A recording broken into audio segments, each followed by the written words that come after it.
It seemed to me obvious that any development should have its functional facets, but it also should have a fun, beauty, fantasy.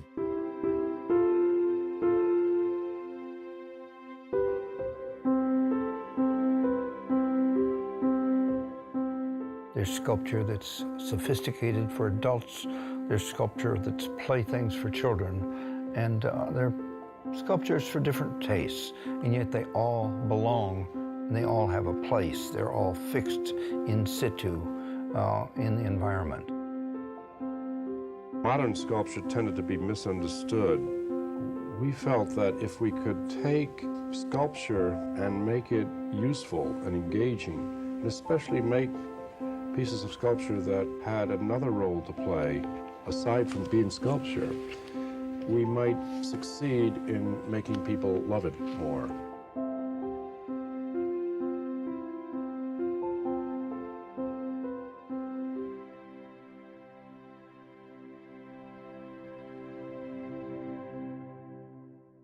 Reston is a very unique place. It has a really great tradition of public art and an approach to public art that was really ahead of its time in terms of integrating art and urban design and architecture and having the artists work really collaboratively on the design of public spaces. It isn't that we had a piece of architecture built or someone did, and then we went out and bought art, to decorate it. Not that at all. We, the designers of the buildings and the builders of the place, together worked out the sculpture and the art, so that the sculpture and the art are very integral to the form of the buildings, the materials, and to the concept of the whole thing. When it came time to think about the idea of let's have some sculpture, Gonzalo Fonseca was an obvious choice. He had worked for me before. He also knew Rosant. And so we were all kind of part of a family and friends,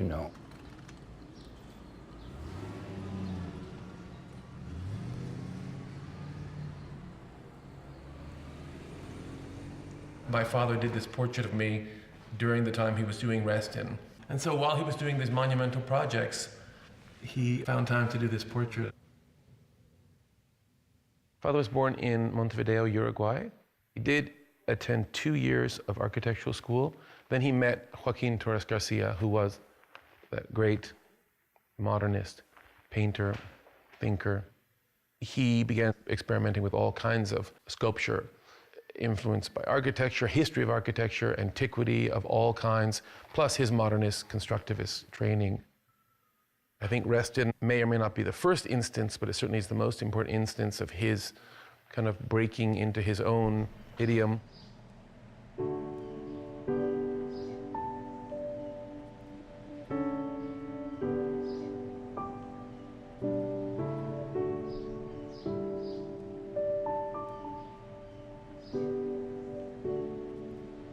His work certainly was the result of so much digestion of great art together through the prism of his own understanding of modernism and his own incredible imagination. My father used to say that his work involves serious play. They're spontaneous and they're things to discover, hidden things, just the sort of thing that children love.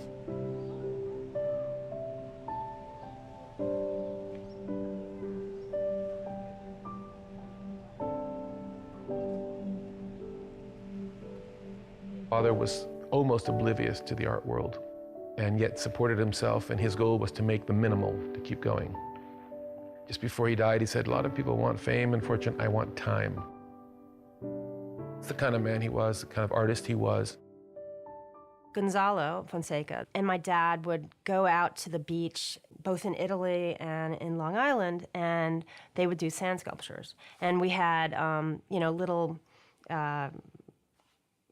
trowels and things. And these aren't like sand sculptures that kids make. These were pyramids. These were incredible creations, and they'd compete on the sand and do beautiful little steps that would circle a building. And When we, as kids, would go to Lake Anne after it opened, after it started, and see the sculptures, it was like walking into life-size sand sculptures. They were out of our imaginations of what my father and Gonzalo had built on the sand.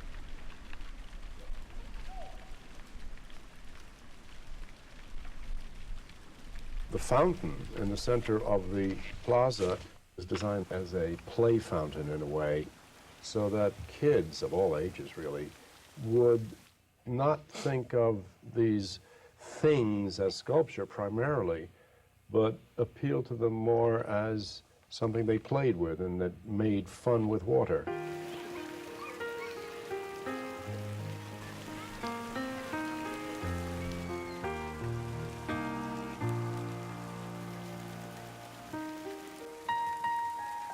It's a fun sculpture, and it makes the plaza full of laughter. Public art was essential in creating a public space. The shape of the plaza brings people to walk around it. The fountain invites kids to play. It's magical how it coalesces the whole plaza. Between Rosant and Fonseca, we really got public art where we wanted it. Community is what it's all about. Community is the interaction of people. That's my definition of community. I don't know if anybody else likes that definition, but I think it is. Community is interaction, and plazas are designed to foster interaction.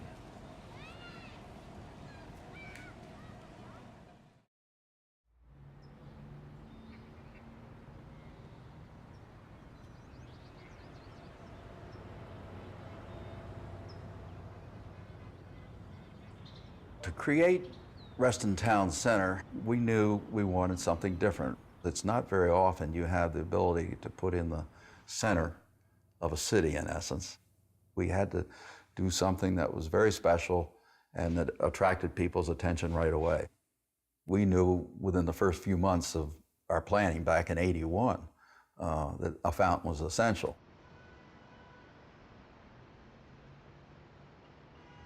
In 1989, I was proposed for a competition to make a fountain. They have few artists who proposed, and I made my proposal, which was very extravagant and very expensive also. But they went for it, and it was one of the greatest adventures. I made this precise model for the fountain, and I brought it to Italy. It took several months for them to carve that piece. The bowl was done in one piece, and then the spiral was done in two pieces. And then it was all put together on site.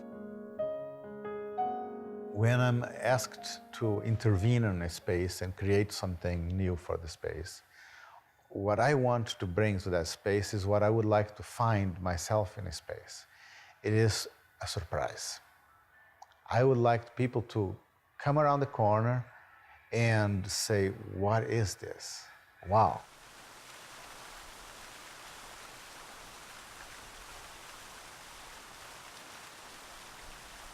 It was a community involved with in commerce, communication, so there's a god for that. That's Mercury. So I decided to make the Mercury fountain. But this Mercury I made is not stable at all.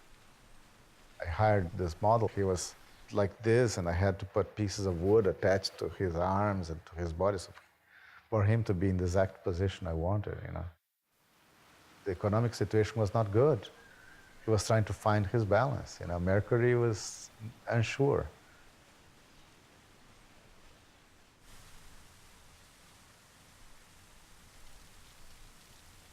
There's a great feeling about fountains.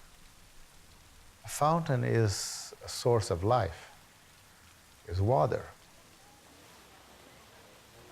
I like the idea of public art that's human, closer to what human beings really like.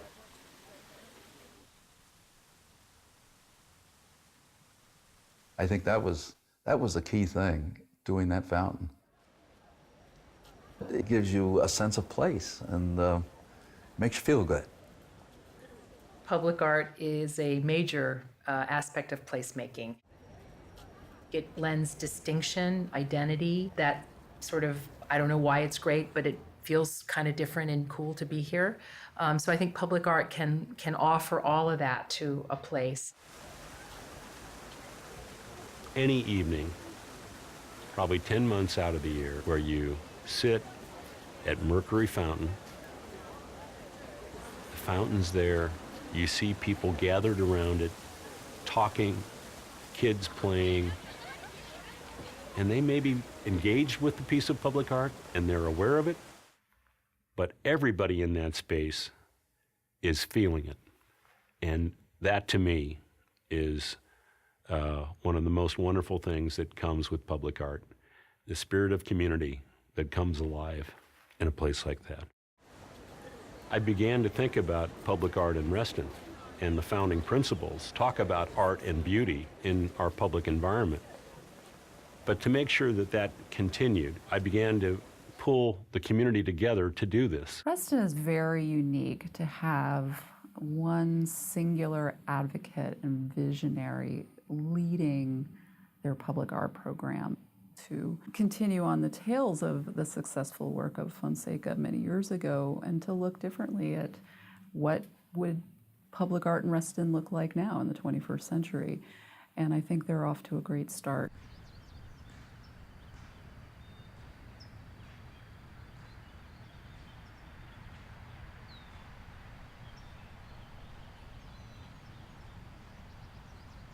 I was attracted to mosaics because of the solidity of the material. There's something about the sense, even though it's elusive, of the permanency of mosaic.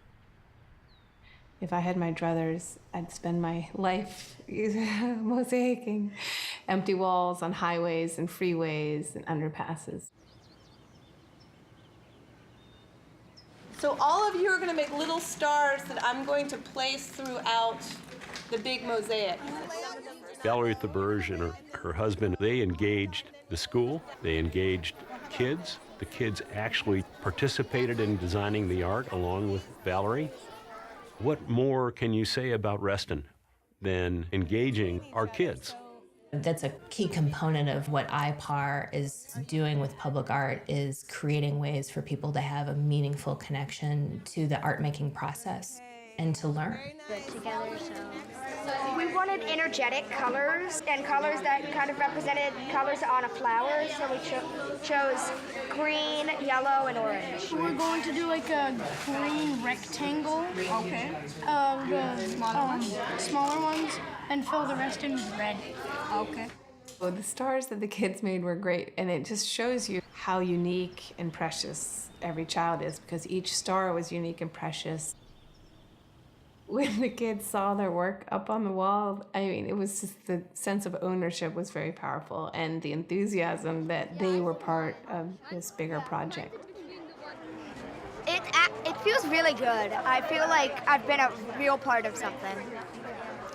I have to agree with Noah. It feels like we really helped contribute to this. When people approach the mosaic, I hope that they are energized and feel the sense of the power of life.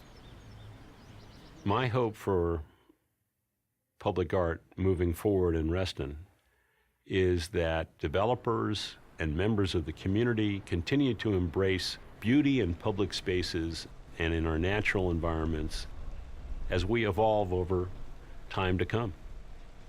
I have often asked, what's the point of public art? What's the point? Well, what's the point of anything that's fun? To the extent that we can increase the pleasurable experience of living for other people, we've done something that's really very nice, very, very good.